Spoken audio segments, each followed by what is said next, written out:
Since pain is a building block of reality, I want to equip you with some tools for mental toughness.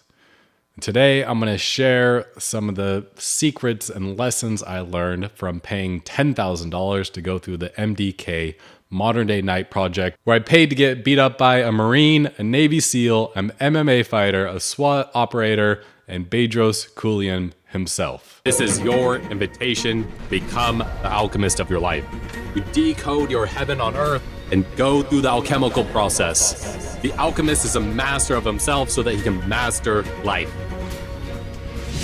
People thought alchemists were turning lead into gold, but they're really crystallizing their soul into form. Alchemize your golden potential. Welcome to the golden life.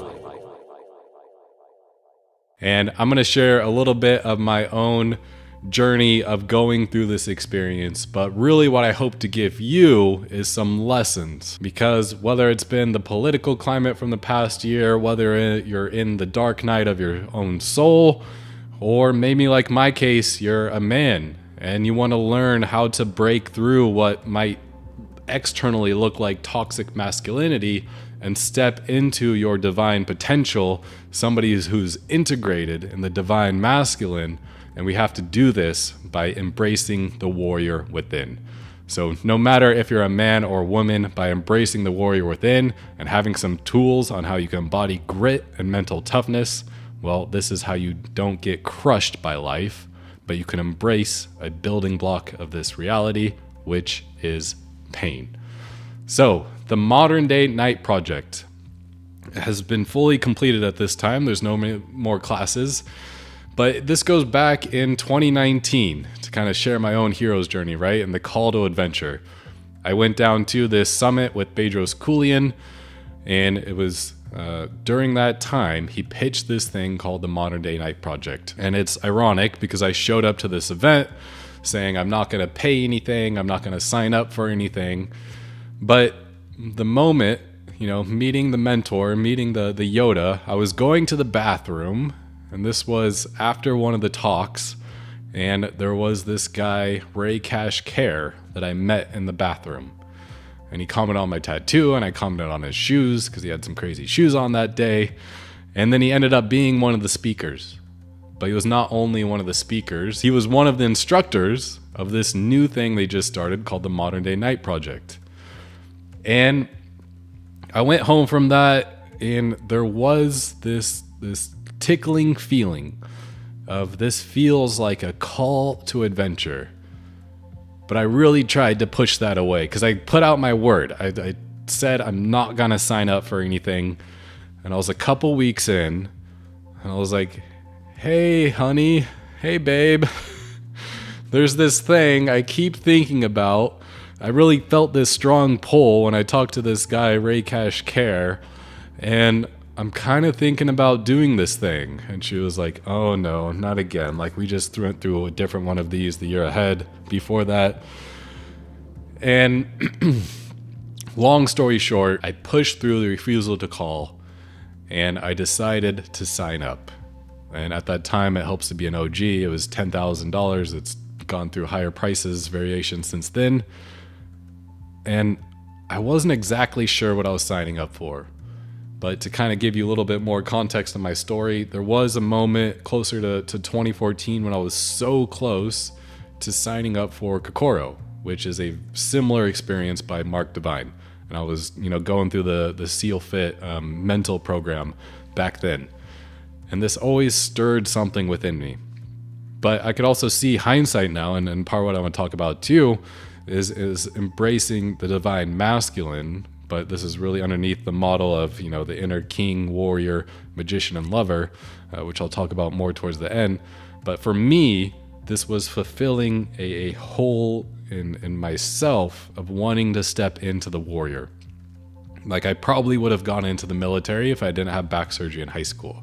Like my best friend went off to buds.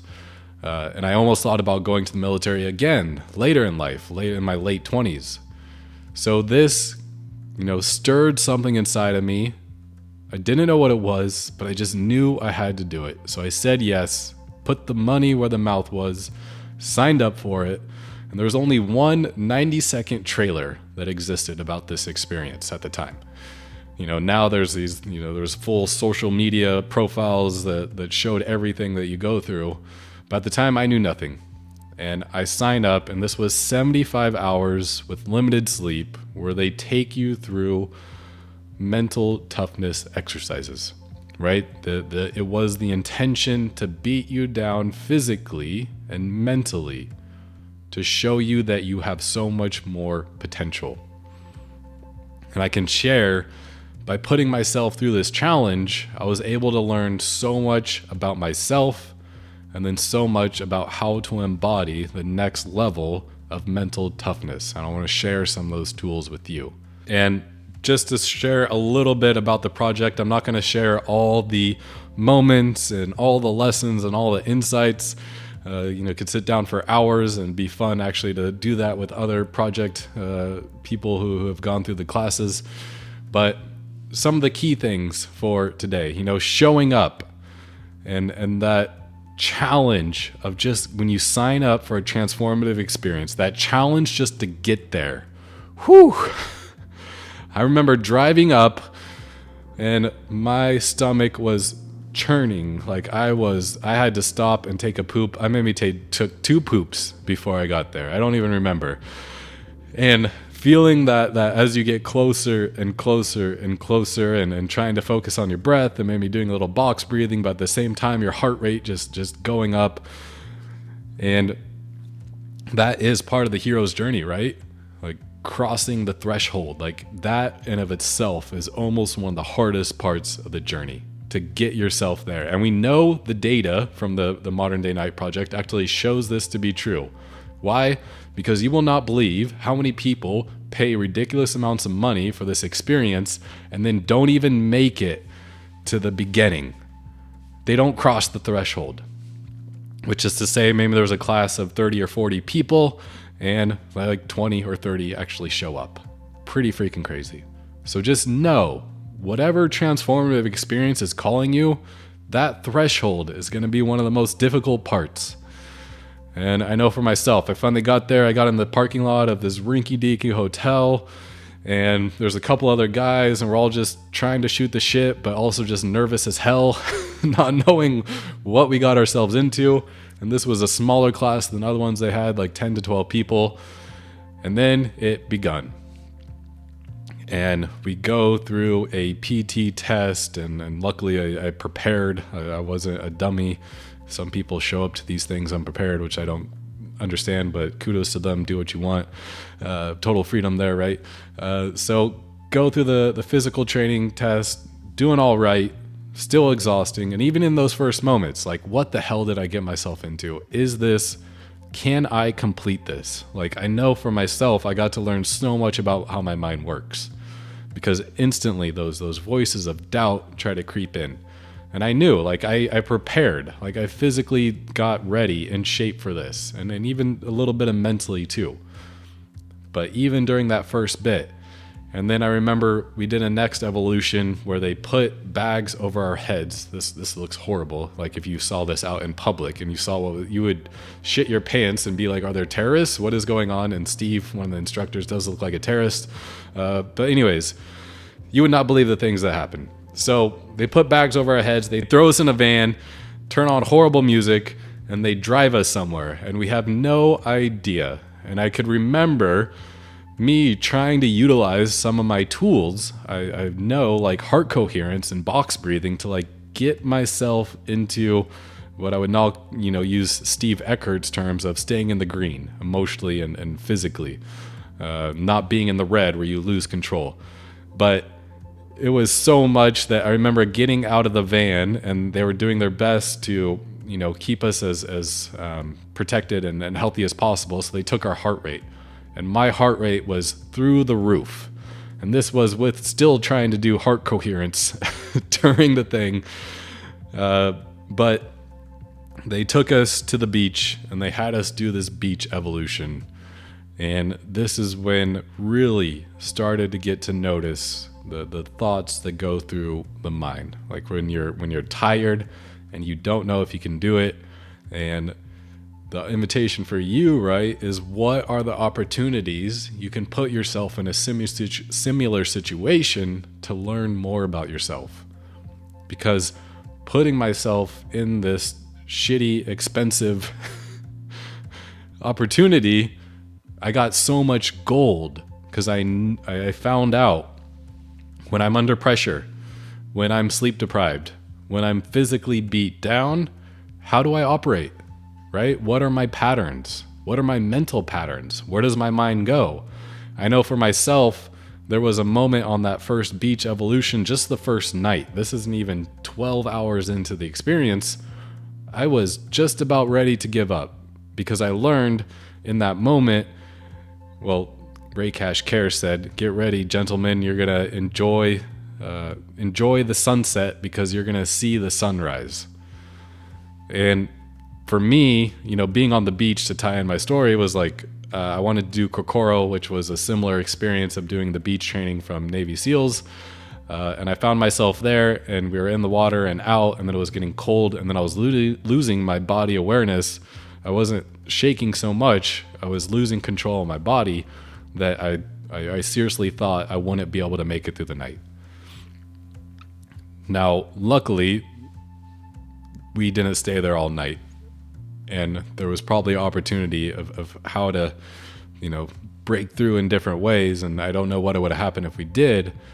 But continuing to go through this journey and being sleep deprived, like, I learned that my mind would every maybe 20 minutes be like, all right, are you done yet?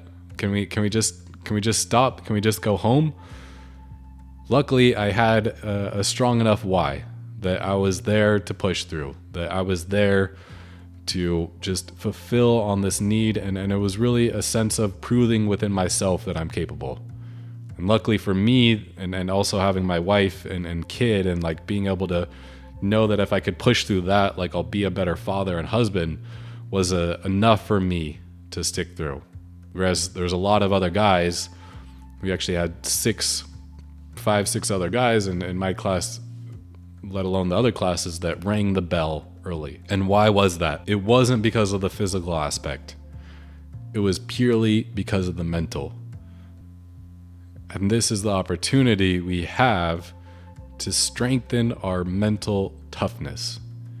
And going through the experience, there's so much to share and cover, the lessons that were taught by all the instructors, as well as having these other men that you're going through this experience with, as well as understanding your patterns of how you show up under difficulty, how you show up under conflict and stress, and even high amounts of stress to where you don't even know if your body can take it.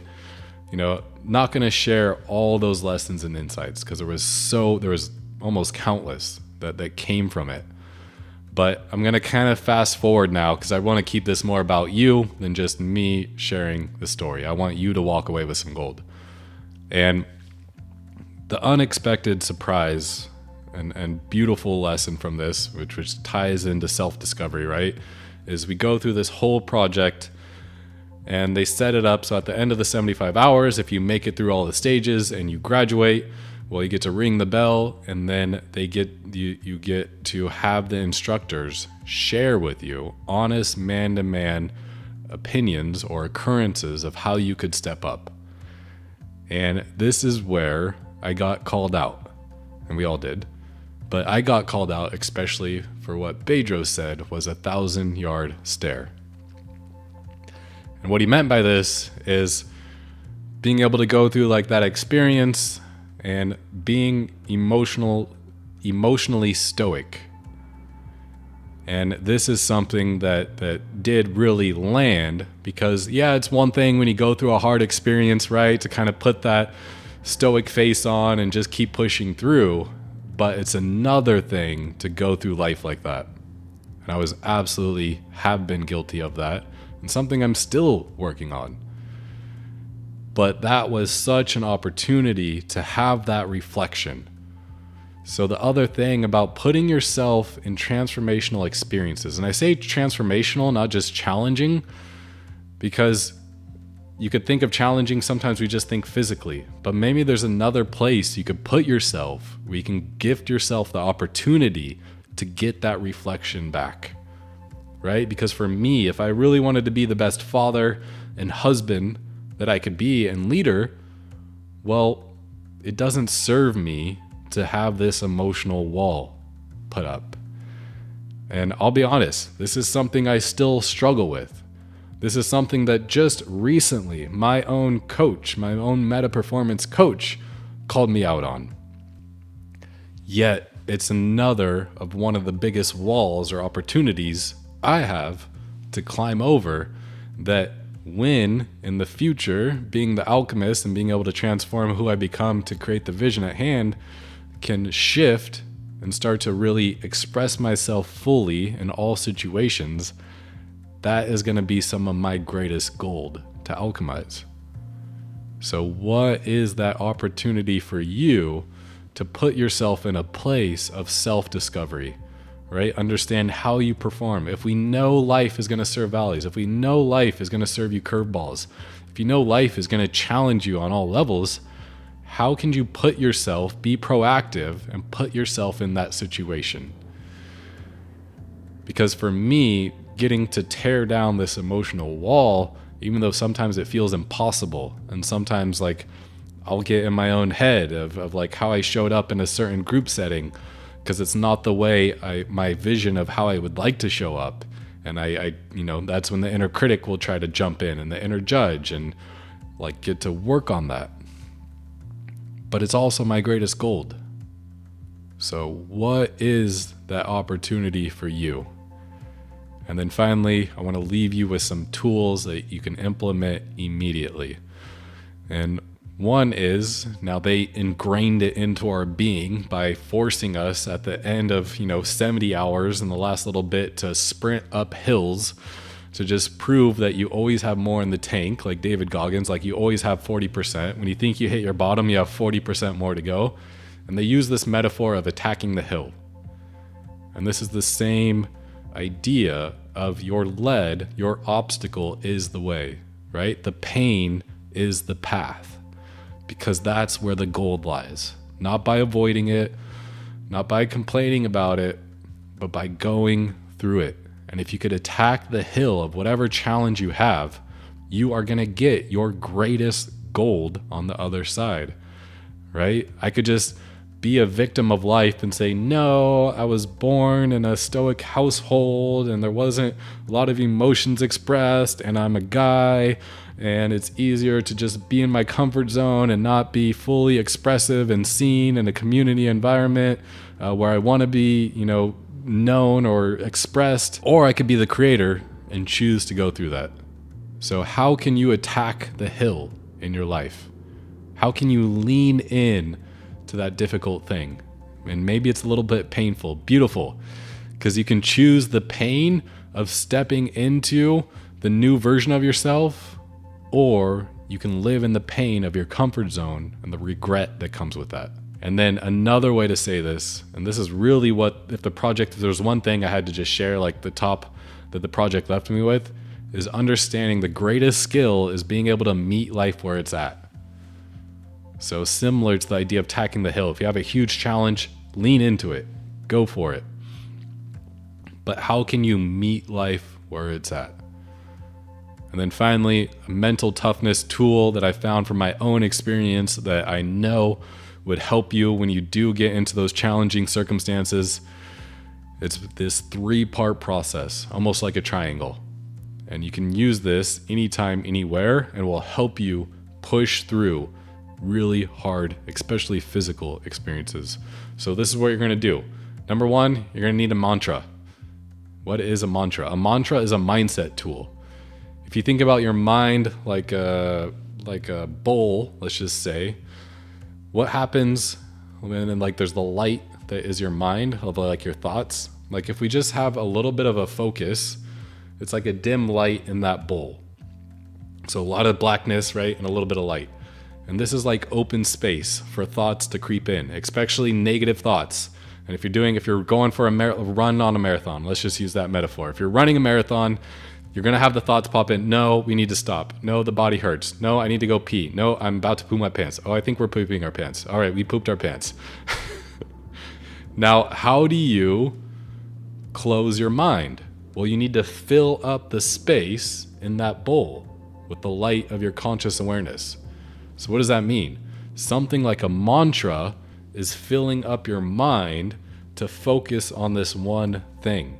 It's giving you a mental, words to focus on that you get to loop that will block out some of those negative thoughts. They might still try to creep in, but you're creating so much noise intentionally that they can't enter. Now you also have a focus, right? Like, what is the end goal? What is the vision? I'll sometimes do this. I'll have a mantra. If it's running up a hill, I'll use can't stop, won't stop. I'll just repeat that. Can't stop, won't stop. Can't stop, won't stop. And then sometimes, either if there's like a race or something I'm preparing for or getting through an evolution like the project, like that's the focus. Other times, if I don't have anything, I just visualize like a golden sun. And I am focused. I only focus on that. Literally, if you're visual, I'm visual.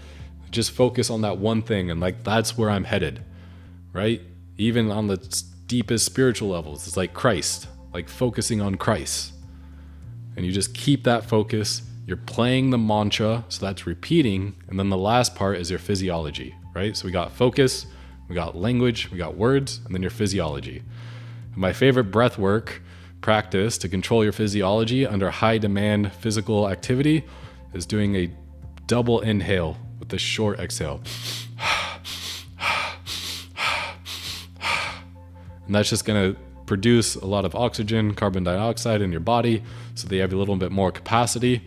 But if you focus on your breath, moving forward, playing the mantra in your head, and then if you still have space, sometimes that's all you could focus on, that end result or that highest sun, that highest potential, golden potential, there's no space for those negative thoughts to creep in, and your will is focused. So that is a powerful tool that you can use getting into the cold, like getting into the ocean or getting into a cold bath. You can use running up hills. You can use in whatever circumstance you find yourself where normally you think you wouldn't have the capacity to continue. Really what we're talking about, right, is training your will. And I'll say it again, all you need is your will and your breath, and you can transform whatever it is ahead of you. So if there's one skill that you could practice as the alchemist, training your will, put yourself in those circumstances, train that will, utilize those tools to control your physiology and your mind, and you will become unstoppable. So stay golden, and I look forward to hearing how you are pushing through your lead. And if you want to put it in the comments below or share it, express, this is my biggest challenge. Like, I got to share some of my biggest walls or leads with you, right? We could be in community, be alchemists together, and work on overcoming this and stepping into the next level of freedom, abundance, and love. Thank you, and stay golden.